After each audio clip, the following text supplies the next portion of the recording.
habitent ensemble. Ok. Alors maintenant, donc vous épousez le point de vue de Sergent, hein, qui pense que la femme africaine ne doit pas réclamer la parité comme la femme occidentale. Donc la place de la femme africaine est au foyer en tant que gardienne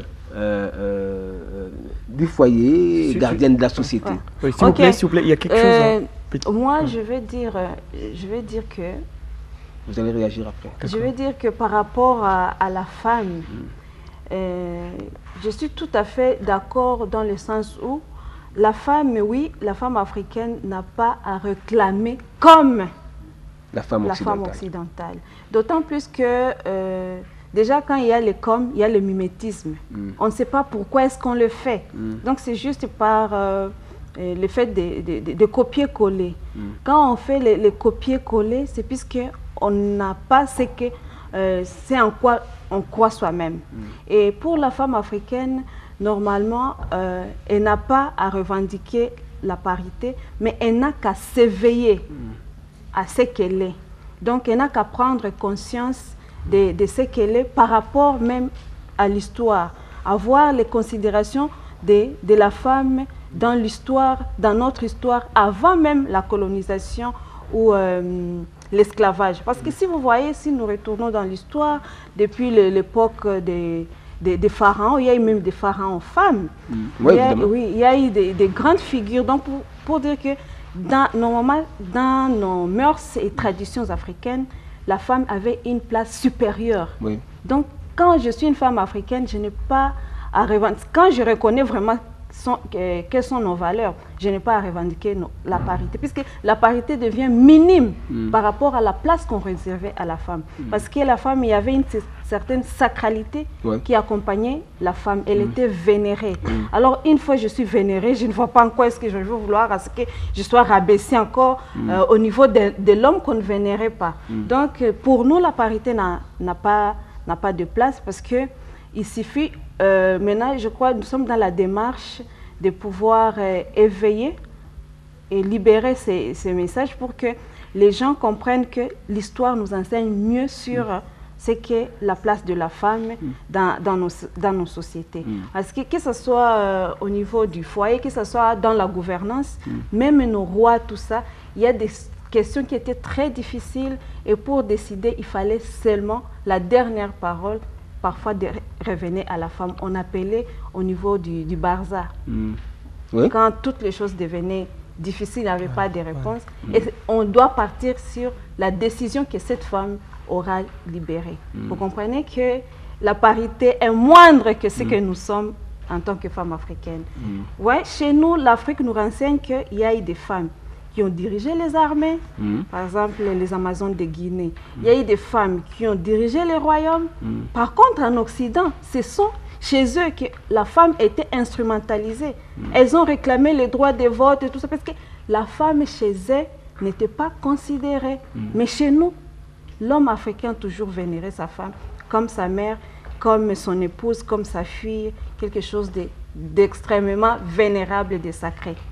D'ailleurs, plus proche de nous, chez nous ici au Royaume Congo, nous avons connu Kimpa Vita, qui a été la première femme à résister aux envahisseurs, c'est-à-dire à mener, à diriger la résistance contre les envahisseurs. Voilà, donc voilà. Alors vous allez ajouter? Oui. Là-dessus, vous avez parlé de la place de la femme et se trouve au foyer. C'est là que je voulais un peu marteler quelque chose. Hein. Donc, ce n'est pas dans cette optique-là, au fait. Vous savez, la femme... Bon, vous savez, le problème avec les histoires de parité et tout, ça mène à la femme de penser qu'elle va prendre la place de l'homme. Vous voyez un peu? Ou elle va égaler l'homme. Elle va égaler l'homme. Vous êtes à la maison, la femme travaille de l'autre côté, vous êtes de l'autre côté, après, la femme, elle arrive, mais chérie, je suis très fatiguée, là, je ne peux pas faire quelque chose et tout. Toi, si tu peux le faire, non? On est dans le... Ça ne passe pas comme ça, vous voyez? Ça ne se passe pas comme ça. Donc, la femme, vous voyez qu'elle a la capacité de travailler partout. Voilà. Donc, il faut qu'on lui reconnaisse ça, en fait. Oui. Cette capacité-là de faire aussi ce que l'homme peut faire. Oui, c'est ça, même plus que ça. Plus que ça. Elle ne fait pas faire ce que l'homme peut faire. Mais elle fait deux fois plus bon ce que l'homme fait. Voilà. Parce qu'au foyer, elle est superbe et au travail, elle est aussi superbe. Maintenant, ce qui est seulement là, c'est quoi? C'est que la femme comprenne d'abord qu'elle est une déesse, vous voyez, et elle doit se rassurer que tout marche bien. Et les hommes aussi, nous avons maintenant le devoir d'aller nous agenouiller devant nos femmes. Nous agenouiller? Mais bien sûr. Pourquoi? C'est la culture, c'est l'Afrique. Moi je vous dis, c'est l'Afrique. Quand l'homme s'agenouille devant la femme, il ne perd pas son autorité en tant que chef de la famille? Il n'a pas besoin. Vous savez le problème avec ce qu'on nous a mais ça aussi, parce que n'oublions pas que Dieu a fait de l'homme le chef de la femme. Où ça, tu ne me contrediras pas, Issata. Moi, je veux non, il faut qu'on... Quand on parle de l'homme, bon, ça dépend... Du paradigme, bien sûr. Le paradigme et l'imaginaire de Dieu. Nous, l'Occident nous a toujours présenté un homme masculinisé. Que ce soit Dieu le Père, c'est un homme. Dieu le Fils, c'est un homme. Le Saint-Esprit, c'est un homme. Là, c'est quand nous parlons de l'homme en général. Oui, donc déjà, le divin, si c'est la référence, c'est déjà un Dieu qui est un homme, et on est dans le paradigme occidental, on s'est dit l'autorité, donc c'est... Même les anges, on les imagine comme des hommes. Même s'ils n'ont pas de sexe, mais on les imagine comme ça. Vous voyez comment l'Occident essaie de faire quoi, de marginaliser la femme jusqu'au point que la femme n'a vraiment pas... Ce n'est pas notre débat aujourd'hui. Nous, on réfléchit autour du film Pan-Africa, La Bête Noire. Évidemment, comme vous l'avez dit, donc dans ce film-là, vous avez mis en valeur le combat de Lumumba pour la libération non seulement du Congolais, mais également de l'Africain. Parce que ne l'oublions pas, je dois toujours le répéter, Lumumba figure parmi les pères des indépendances africaines. Alors là-dedans, puisque vous avez donné ce rôle-là de Lumumba à une femme, parce que selon vous, Lumumba aujourd'hui est un esprit. Donc cet esprit-là peut se réincarner dans n'importe quel être, qu'il soit masculin ou féminin. Vous avez préféré que dans votre film, l'esprit de Lumumba se réincarne en une femme, et vous avez choisi donc Aïssata qui a joué ce rôle-là dans le film. Nous allons suivre un deuxième extrait.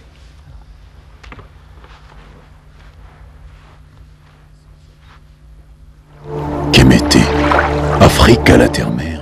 Le cinéma africain apporte son pyramide à travers le film Pan-Africa, la Bête Noire, du réalisateur congolais Sergent Kabika Bashonga. Dans un récit dramatique mélangé à la passion. Oh mon Dieu! Cette fois, je ne saurais pas l'admettre. De l'amour à la trahison. Je veux que tu me donnes ma chance. Je t'aime. Du crime à la manipulation. Il est mort. Donc ça veut dire que tu es au courant de l'attaque de forces gouvernementales. Explora, c'est une société avec ses partenaires, les multinationales. Ils ne font que du mal. À la révolution. L'Afrique doit être délivrée de ses fausses croyances, qui la perdent, la déshumanisent, la soumettent à la force suprématie blanche et au-delà, à l'exploitation abusive de ses ressources naturelles. Lumumba est ramené à la vie, traverse dans l'au-delà avec Pan-Africa, une déesse, incarnant des valeureux héros de l'histoire et de la renaissance africaine et du panafricanisme, dans le but de lui confier une mission d'éveil de conscience. Réussira-t-elle face à la manipulation de Chitani? Découvrez la réponse en suivant l'intégralité de ce film en avant-première, le 26 février 2021 à Kinshasa en RDC, à l'occasion de la commémoration de la balkanisation de l'Afrique à Berlin. Pan-Africa, la Bête Noire. Un film panafricain qui prône la renaissance de l'Afrique. Alors, parlons un peu de la renaissance de l'Afrique. Comment vous concevez-vous la renaissance de l'Afrique? Comment l'Afrique doit-elle renaître? Que doivent faire les Africains pour enfin s'affirmer en tant qu'être indépendants, capables de se diriger eux-mêmes, capables de prendre des décisions pour leur avenir? Voilà, merci beaucoup. En fait, la renaissance de l'Afrique, c'est un sujet qui est vraiment sensible, qui est très sensible d'ailleurs par rapport même au panafricanisme, parce que c'est des concepts qui sont différents. D'où on sait que le panafricanisme, c'est beaucoup plus politique, l'unité africaine. Et la renaissance africaine, là, c'est beaucoup plus... Vous ne pensez pas que ce n'est pas seulement politique, mais c'est aussi socioculturel. Non, le panafricanisme est englobant. Englobant, c'est ce que je vraiment englobant. Ouais, il faut ouvrir ça. C'est un concept globalisant. Ouais. Tout à fait. Ouais. Maintenant, la Renaissance africaine, c'est-à-dire, c'est cette démarche-là où nous devons retourner à nos valeurs culturelles. Donc, avant, c'est-à-dire quoi? Avant qu'on puisse faire le premier pas, avant qu'on puisse arriver même au panafricanisme, s'il faut dire, il faut d'abord renaître de nouveau. Renaître, ça veut dire quoi? Je considère faire un retour aux sources, à nos sources. Vous voyez, je viens, je me mets dans l'eau. Après, je me lève encore. Et là, je renais de nouveau. Et là, cette eau, c'est quoi? C'est la tradition africaine. C'est cette spiritualité africaine dans le vrai sens du terme. C'est cette considération à nos valeurs culturelles ou nos inhumanités classiques, comme tout ce qu'on a importé en Occident et on le met dans des vitres, tu vois, et ils ont gardé notre richesse. Après, nous, on est ici, on n'a rien. Vous voyez un peu? Cette renaissance-là, c'est ça notre concept à nous. Et ce travail-là va passer par beaucoup des éléments, c'est-à-dire déjà le cinéma. Vous savez, le cinéma est toujours politique. On ne l'a jamais compris. Mes collègues à moi au Congo ici, ils ne l'ont jamais compris. Que ce soit ceux-là qui travaillent à l'Occident ou des producteurs qui sont à l'Occident qui viennent réaliser ici des films. Et moi, ça me fait très mal. Vous voyez? Quand je vois que dans nos films, on ne considère pas cette dimension-là des choses, on préfère copier. On préfère ne pas prendre en considération le petit détail, là, les cabellos qui sont dans le film, la beauté dans le film, les images dans le film. On ne sait pas considérer ça. Alors nous, avec notre petit budget, nos petits moyens, nous essayons de faire renaître l'Afrique à travers nos films pour créer l'utopie. C'est-à-dire créer un modèle pour la population congolaise et africaine. Créer l'utopie, vous avez dit? Oui, créer l'utopie. Oui. Vous savez, l'utopie, c'est un rêve irréalisable. Voilà. Mais oui, très bien. Dans quel sens? Pour réveiller les sens, pour réveiller la conscience. plutôt. Oui, je suis en train d'appeler ça utopie. Pourquoi? Parce qu'aujourd'hui, quand tu dis à un Congolais que le Congo sera le pays qui va diriger le monde demain, qu'est-ce qu'il va te dire? Ta tête n'est pas normale. Il ne comprend pas. Oui, mais celui qui pense comme ça, c'est un Congolais qui ne croit pas, c'est la comment dirais-je, aux valeurs de notre pays. C'est celle-là, aux valeurs traditionnelles qui constituent une force. Et c'est ça le problème de fond. Décoller, en fait. Et c'est ça le problème de fond. C'est ça le problème de fond.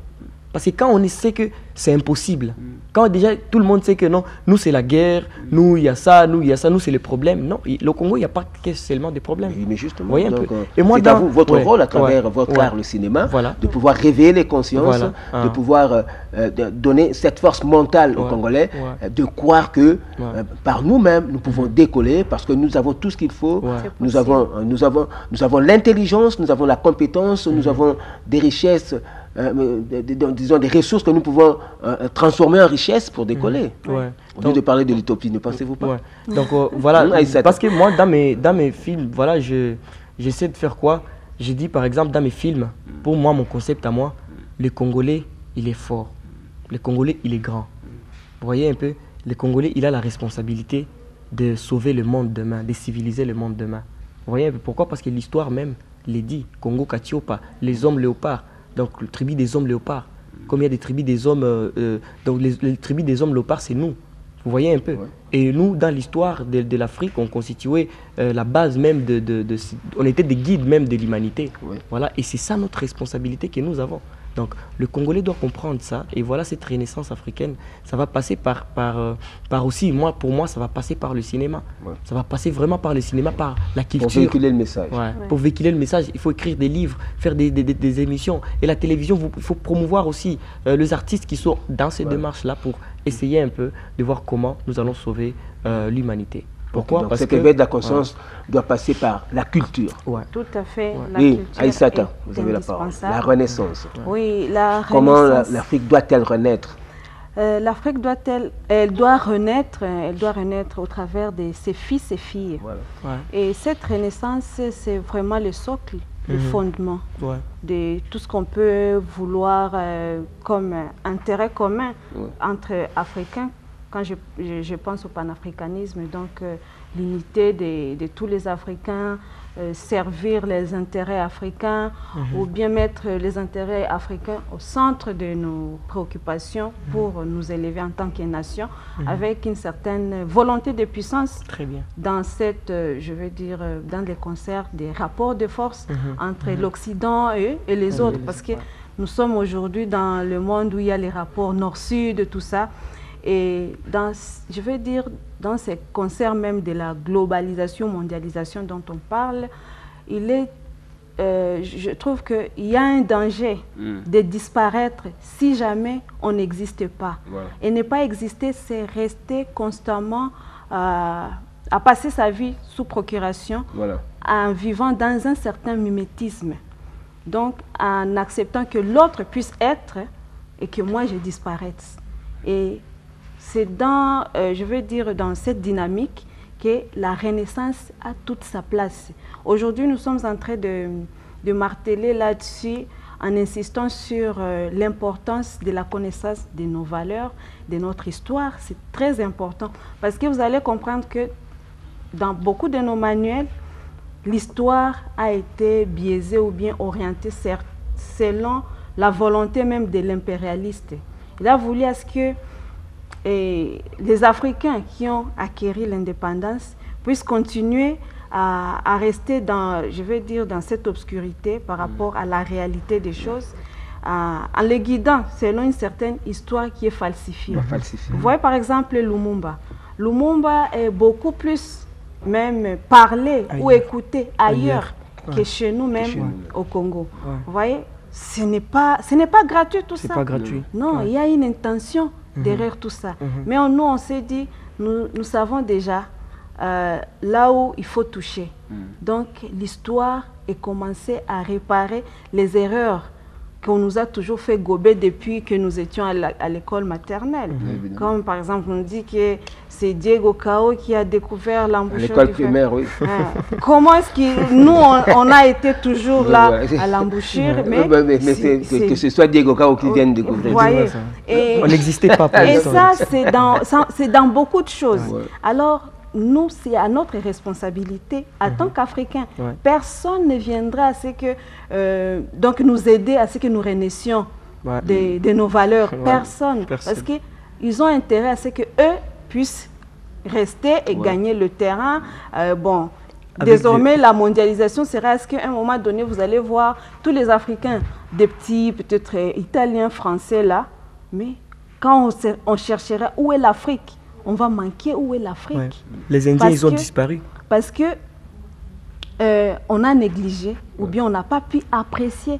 Pourtant, moi je me dis originellement, c'est nous qui avons vraiment l'original. Mais évidemment. Nous avons l'original. Que ce soit en termes de beauté, que ce soit en termes de la diététique, même notre nourriture. Vous voyez, ce qui me... Même en termes de puissance. Même en termes de nous puissance. Avons eu, avant l'arrivée des colons, nous avons eu de grands royaumes ici, des grands empires. Et puis stable. Avec une certaine stabilité des années. En ce qui concerne la construction de grands édifices, nous avons les pyramides, en Égypte et tout ça. Et puis, il y a eu des maisons à plusieurs étages de l'Empire Songhai au Mali. Vous comprenez? Donc, c'est-à-dire que jusqu'aujourd'hui... Et ça sont des valeurs, ce sont des choses que nous devons apprendre aux enfants, à nos enfants, à nos petits-enfants. Voilà. C'est un effort à faire, mais pour le faire, il faut la volonté politique et la volonté culturelle. Parce que le politique doit allumer ses batteries dans ce sens-là, que ce soit au niveau des lois, que ce soit au niveau de notre cadre éducatif. Qu'est-ce qu'on donne à nos enfants? C'est toujours l'UNESCO qui est producteur, souvent des programmes, je ne sais pas, des manuels, tout ça, mais c'est orienté. Il y a toujours une certaine ligne éditoriale, comme dans tous les médias. Mais évidemment, la ligne éditoriale, c'est que l'homme blanc est supérieur à l'homme noir. Voilà, et c'est ce qu'on fait toujours croire. Et vous allez voir que nous perdons notre identité, nous perdons notre fierté, et ça dans les moindres détails au quotidien. Que ce soit face à ce que je dois manger, je suis complexée. par rapport à ce que je mange. Je trouve que le shawarma est mieux que le safou, le shawarma est mieux que, je ne sais pas, notre boule nationale. Et au fur et à mesure qu'on grandit comme ça, les enfants... On a honte d'utiliser ses mains pour manger à table. On doit utiliser les couverts et tout ça, la fourchette, le couteau, la cuillère. Et tout. Ils grandissent déjà avec la culture. Ce complexe-là. Oui, et la culture d'ailleurs, d'autant plus que même quand un enfant... tu es encore petit, tu ne sais pas admirer la beauté de ta mère parce que dans tes mains, tu as une poupée d'une femme occidentale. Et déjà, tu grandis, tu dis, non, maman, il faut que j'ai des cheveux lisses. Tu ne sais pas admirer que ta maman est la première belle, elle est la femme la plus belle du monde. Mais déjà, ton imaginaire est orienté vers cette poupée-là, blanche. Et les enfants grandissent déjà complexés. Il suffit que la fillette et je ne sais pas sa collègue qui vient de l'Occident, une blanche, c'est fini. Elle devient une admiratrice. Et surtout qu'on lui a dit que même Dieu, il est blanc. C'est fini.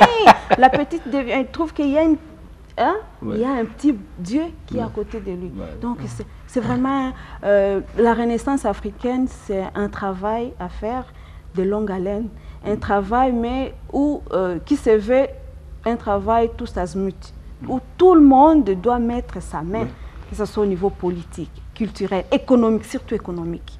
Nous devons arriver à nous prendre en charge, à produire localement et à consommer localement. Voilà. Merci beaucoup. Alors, nous sommes arrivés à la fin du temps qui nous a été imparti. Pan-Afrique à la bête noire sera diffusé, projeté en avant-première ce vendredi, je crois, à l'Académie des Beaux-Arts. Exact.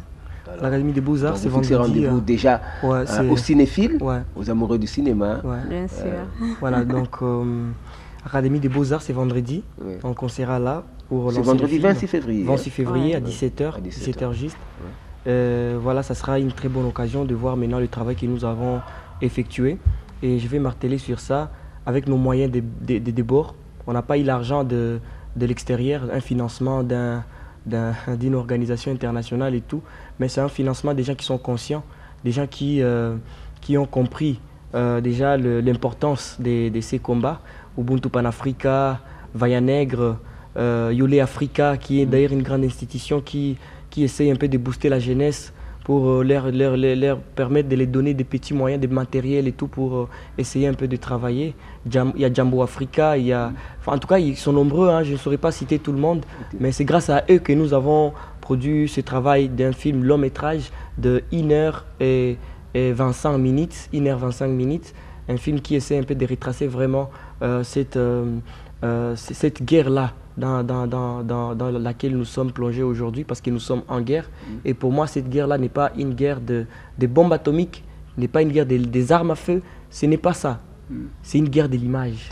L'image, la force, la volonté de puissance, il a parlé de ça. C'est ça la guerre dans laquelle nous sommes.